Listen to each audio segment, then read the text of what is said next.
بنی اسرائیل میں ایک شخص بڑا ہی نیک عابد اور زاہد تھا۔ سب لوگوں میں اس کی بڑی عزت تھی۔ اس کی نیکی اور پارسائی کا بڑا ہی چرچا تھا۔ اسی علاقے میں ایک اور شخص تھا، لوگ اسے بہت برا انسان سمجھتے تھے۔ وہ تھا ہی ایسا بد عمل اور بد کردار، کوئی بھی اسے اچھا نہیں سمجھتا تھا۔ ایک روز اس گنہگار شخص نے دیکھا کہ وہ نیکوکار ایک میدان میں بیٹھا ہوا ہے۔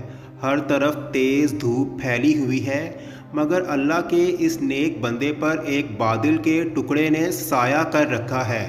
گنہگار نے یہ منظر دیکھا تو اپنے دل سے بڑا شرمسار ہوا، اور یہ خیال پیدا ہوا کہ اس چلچلاتی دھوپ میں، جہاں دور دور تک سایہ نہیں ہے، بادل کے ایک ٹکڑے نے صرف اس لیے اس پر سایہ کر رکھا ہے۔ یہ اللہ کا نیک بندہ ہے، کیوں نہ میں بھی اس کے ساتھ بیٹھ جاؤں۔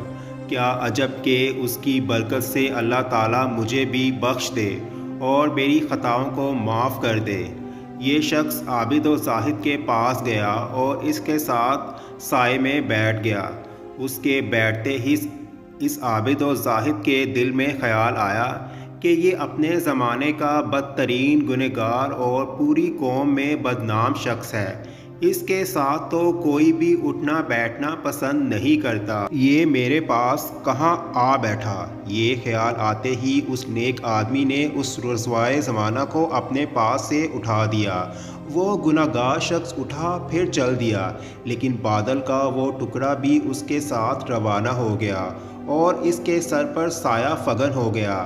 پیغمبر وقت کو وحی آئی کہ ان دونوں سے کہہ دو کہ نئے سرے سے اپنے اپنے اعمال کی ابتدا کریں، کیونکہ اس فاسق و فاجر نے جو کچھ کیا، ہم نے اس کے خلوص، حسن نیت اور جذبہ شرمساری کے سبب اسے بخش دیا اور اس کی پچھلی تمام خطائیں معاف کر دی، جبکہ اس عابد کی تمام نیکیاں اور اچھے اعمال اس کے تکبر کی وجہ سے چھین لیے۔